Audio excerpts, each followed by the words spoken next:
యూరప్లో జాతీయత మొదటగా కొత్త దేశాలు ఏర్పడ్డంతో వచ్చింది. అక్కడ నేషన్ స్టేట్స్ అనే భావన పెరిగినప్పుడు ప్రజలు తమను తాము కొత్తగా ఆలోచించడం మొదలుపెట్టారు. ముందుగా వాళ్లు తమను ఒక గ్రామం, ఒక మతం లేదా ఒక కులానికి చెందినవారిగా మాత్రమే చూసేవారు. కానీ దేశం అనే కొత్త ఆలోచన వాళ్లకు ఒక పెద్ద ఐడెంటిటీ ఇచ్చింది. మనమందరం కలిపి ఒకే జాతి అనే భావన బలపడింది. దీని మరింత బలపరచడానికి కొత్త జెండాలు, గుర్తులు, పాటలు, ఆలోచనలు పుట్టుకొచ్చాయి.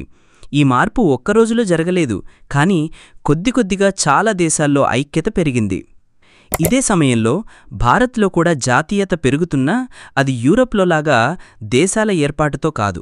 ఇక్కడ పరిస్థితి వేరే. మన దగ్గర జాతీయత బ్రిటిష్ పాలనకు వ్యతిరేకంగా పోరాటంలో పెరిగింది. బ్రిటిష్ వాళ్ళు పెట్టిన పన్నులు, చేసిన అన్యాయం, కఠిన చట్టాలు ఇవన్నీ ప్రజల్ని ఒకేలా బాధపెట్టాయి. ఈ అనుభవం వాళ్ళందర్నీ కలిపింది.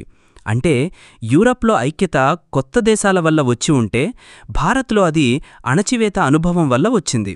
అయితే ఈ ఐక్యత అంత సులభంగా లేదు. ఎందుకంటే రైతు ఎదుర్కొన్న కష్టాలు వేరేవి, కార్మికుడు పడిన ఇబ్బందులు వేరేవి, వ్యాపారి సమస్యలు ఇంకోలా. అందువల్ల స్వేచ్ఛ అంటే ఏమిటి అన్న ఆలోచన కూడా వేరువేరుగా ఉండేది. ఎవరికో పన్నుల నుంచి విముక్తి కావాలి, ఇంకొకరికి వేతనాల్లో న్యాయం కావాలి, మరొకరికి వ్యాపారం చేసే స్వేచ్ఛ కావాలి. ఈ వేరువేరు ఆశలను ఒకే ఉద్యమంగా మార్చడం పెద్ద సవాలు. ఇక్కడే మహాత్మాగాంధీ గారు కాంగ్రెస్ పార్టీ ద్వారా ముందుకొచ్చారు.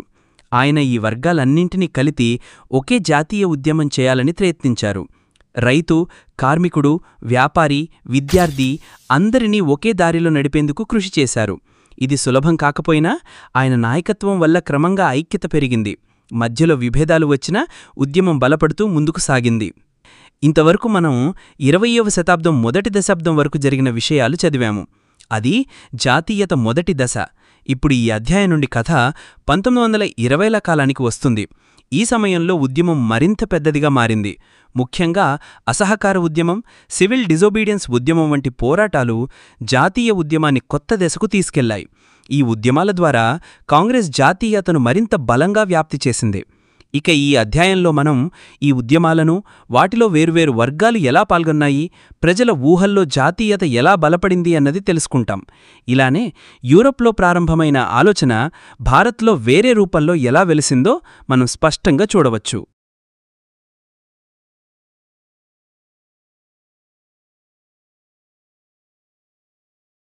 1919 తరువాత జాతీయ ఉద్యమం కొత్త స్థాయికి చేరింది. ఇది కొత్త ప్రాంతాలకు విస్తరించింది, కొత్త వర్గాలను కలిపింది, కొత్త రకాల పోరాట పద్ధతులను కూడా తీసుకొచ్చింది. ఈ మార్పుల వెనుక ప్రధాన కారణం మొదటి ప్రపంచ యుద్ధం. యుద్ధం వల్ల దేశంలో ఆర్థిక పరిస్థితి పూర్తిగా కుదేలైంది. రక్షణ ఖర్చులు పెరగడంతో బ్రిటిష్ ప్రభుత్వం పన్నులు పెంచింది, కొత్త పన్నులు వేసింది. 1913 నుంచి 1918 మధ్య వస్తువుల ధరలు దాదాపు రెండింతలయ్యాయి. సాధారణ ప్రజలు బాగా ఇబ్బంది పడ్డారు. గ్రామాల నుంచి బలవంతపు సైనిక నియామకం జరగడంతో ప్రజల్లో కోపం పెరిగింది. దీనికి తోడు 1918, 19లో, 1920, 21లో పంటలు విఫలమయ్యాయి. ఆహార లోపం పెరిగింది. అదే సమయంలో ఇన్ఫ్లుయెంజా మహమ్మారి వ్యాపించి లక్షలాది ప్రాణాలు తీసింది. ప్రజలు యుద్ధం పూర్తయిన తర్వాత ఈ కష్టాలు తగ్గుతాయని అనుకున్నారు, కానీ అది జరగలేదు. ఈ నిరాశ మధ్యలోనే కొత్త నాయకుడైన మహాత్మాగాంధీగారు ముందుకు వచ్చారు. గాంధీగారు 1915లో దక్షిణాఫ్రికా నుంచి భారత్కి తిరిగొచ్చారు. అక్కడ ఆయన సత్యాగ్రహం అనే ప్రత్యేకమైన పద్ధతితో వర్ణ వివక్ష పాలనకి ఎదురునిలిచారు. సత్యాగ్రహం అంటే హింస లేకుండా నిజం ఆధారంగా అన్యాయాన్ని ఎదిరించడం. గాంధీగారి నమ్మకమేమిటంటే నిజమైన కారణం ఉంటే మనం హింసకు వెళ్లాల్సిన అవసరం లేదు. మనం శత్రువుని శారీరక బలంతో కాదు, అతని మనసు మార్చడం ద్వారా గెలవాలి. ఇలా చేస్తే చివరికి నిజమే గెలుస్తుంది. ఆయన దృష్టిలో హింసారహిత పోరాటమే భారతీయులను ఐక్యం చేయగలదని నమ్మారు. భారత్కి వచ్చిన తరువాత గాంధీగారు వివిధ ప్రాంతాల్లో సత్యాగ్రహ ఉద్యమాలు చేశారు. 1917లో బీహార్లోని చంపారణ్లో రైతుల కోసం, అదే సంవత్సరంలో గుజరాత్లోని ఖేడా రైతుల కోసం, 1918లో అహ్మదాబాద్లో కార్మికుల కోసం. ఇవన్నీ ఆయనకు విజయవంతమయ్యాయి. ఈ విజయాల ఆధారంగా గాంధీగారు 1919లో రౌలట్ చట్టానికి వ్యతిరేకంగా దేశవ్యాప్తంగా సత్యాగ్రహాన్ని ప్రారంభించారు. ఈ చట్టం ప్రభుత్వానికి అతి ఎక్కువ అధికారాలు ఇచ్చింది. విచారణ లేకుండా రాజకీయ ఖైదీలను 2 ఏళ్ల వరకు జైల్లో పెట్టే హక్కు కూడా. గాంధీగారు దీన్ని అన్యాయమని చెప్పి 1919 ఏప్రిల్ 6న దేశవ్యాప్తంగా హర్తాల్ ప్రకటించారు. దేశంలో పెద్ద ఎత్తున ర్యాలీలు జరిగాయి. కార్మికులు సమ్మెలు చేశారు. దుకాణాలు మూసివేయబడ్డాయి. కానీ ప్రభుత్వం భయపడింది. గాంధీగారిని ఢిల్లీకి రానివ్వలేదు. అమృత్సర్లోని స్థానిక నాయకులను అరెస్ట్ చేశారు. ఏప్రిల్ 10న అమృత్సర్లో శాంతియుత ప్రదర్శనపై పోలీసులు కాల్పులు జరపడంతో ఉద్రిక్తత మరింత పెరిగింది. ఇదే నేపథ్యంలో ఏప్రిల్ 13న జరిగిన జలియన్వాలాబాగ్ మారణకాండ అందరికీ తెలుసు. డయ్యర్ అనే బ్రిటిష్ జనరల్ ద్వారాలు మూసిపెట్టి ఆవరణలో ఉన్న వేలాది మంది మీద కాల్పులు జరిపించాడు. వందలాది మంది చనిపోయారు. ఈ ఘటన దేశాన్ని షాక్కి గురిచేసింది. జలియన్వాలాబాగ్ ఘటన తర్వాత దేశమంతా ఆగ్రహంతో రగిలిపోయింది. చాలా చోట్ల సమ్మెలు, పోలీసులతో ఘర్షణలు జరిగాయి. ప్రభుత్వ భవనాలపై దాడులు కూడా జరిగాయి. ప్రతిస్పందనగా బ్రిటిష్ ప్రభుత్వం మరింత క్రూరంగా వ్యవహరించింది. ప్రజలను అవమానించేలా శిక్షలు పెట్టింది.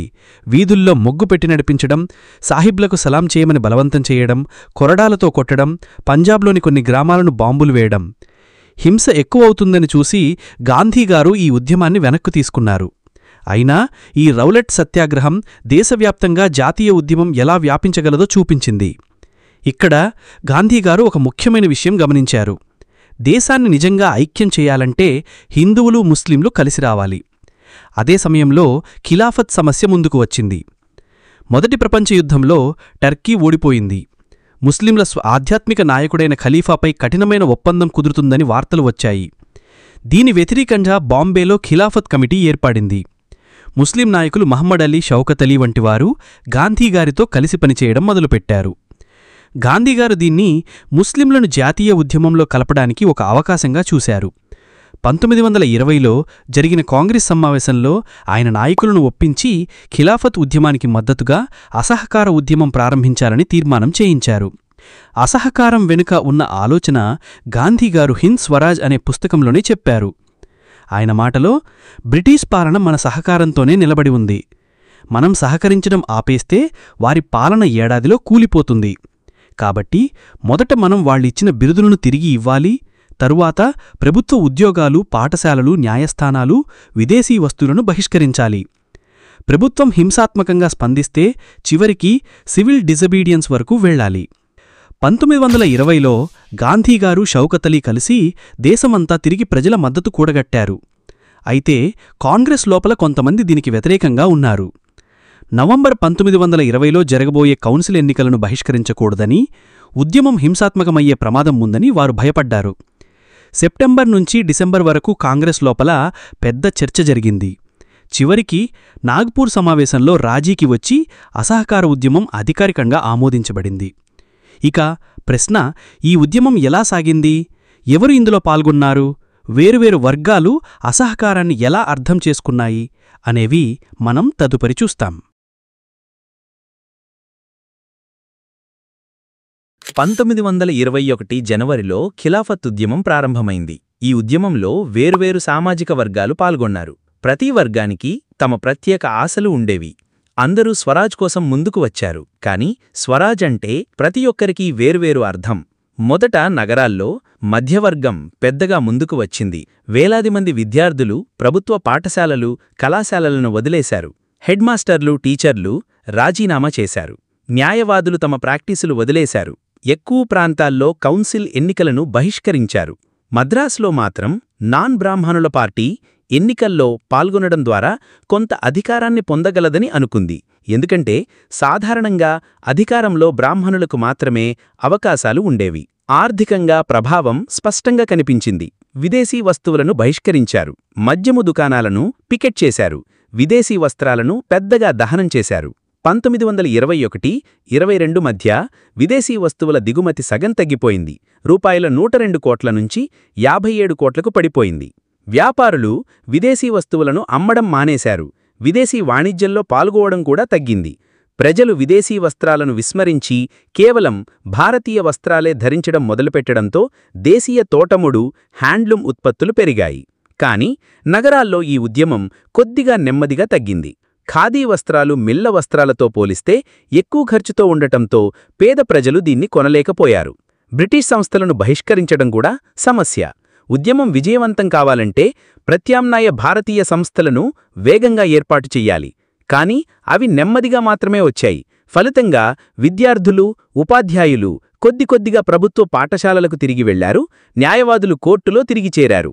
నగరాల నుండి ఉద్యమం గ్రామీణ ప్రాంతాలకు వ్యాప్తి చెందింది.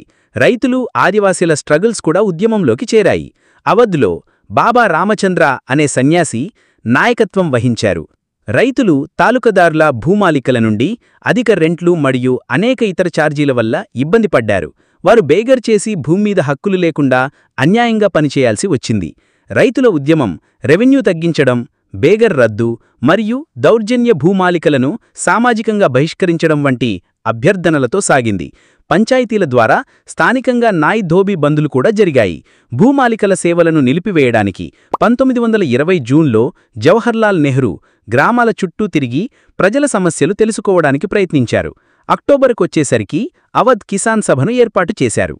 కాని రైతుల ఉద్యమం కాంగ్రెస్ నాయకత్వానికి కొంతవరకే అనుకూలంగా ఉంది.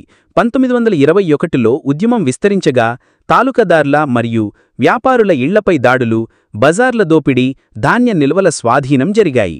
కొందరు స్థానిక నాయకులు ప్రజలకు గాంధీగారు పన్నులు చెల్లించకూడదని, భూమిని పేదలకు పునరాభేట చేయాలని చెప్పారు. మహాత్మాగాంధీ పేరు వాడి ఉద్యమాన్ని సంతృప్తి చేసేలా చేశారు. ఆంధ్రప్రదేశ్లోని గుడెం హిల్స్లో మిలిటెంట్ గెరిల్లా ఉద్యమం విస్తరించింది. అక్కడి అడవి ప్రజలు తమ సాంప్రదాయ హక్కులు తిరస్కరించబడ్డాయని, జీవనం ప్రభావితమయ్యింది అని భావించారు. రోడ్డు నిర్మాణానికి బేగర్ బాధింపు కింద తిరస్కరించగా అల్లూరి సీతారాంరాజు నాయకత్వం వహించాడు. ఆయనను దేవుని అవతారంగా గణించి ప్రజలు ఖాదీ ధరించాల్సినలా, మద్యం మానాల్సినలా ప్రేరేపించారు. కాని ఒకేసారి ఆయన హింసతో స్వరాజ్ సాధించవచ్చని కూడా చెప్పారు. గుడెం బలగాలు పోలీస్ స్టేషన్లపై దాడులు చేశారు. బ్రిటిష్ అధికారులను హతం చేయడానికి ప్రయత్నించారు. గెరిల్లా యుద్ధం కొనసాగించారు. రాజును 1924లో అరెస్ట్ చేసి మరణం కలిగింది. కాని అతను ఫోక్ హీరోగా మారాడు. ప్లాంటేషన్ కార్మికులకు స్వరాజ్ అంటే వేరే అర్థం.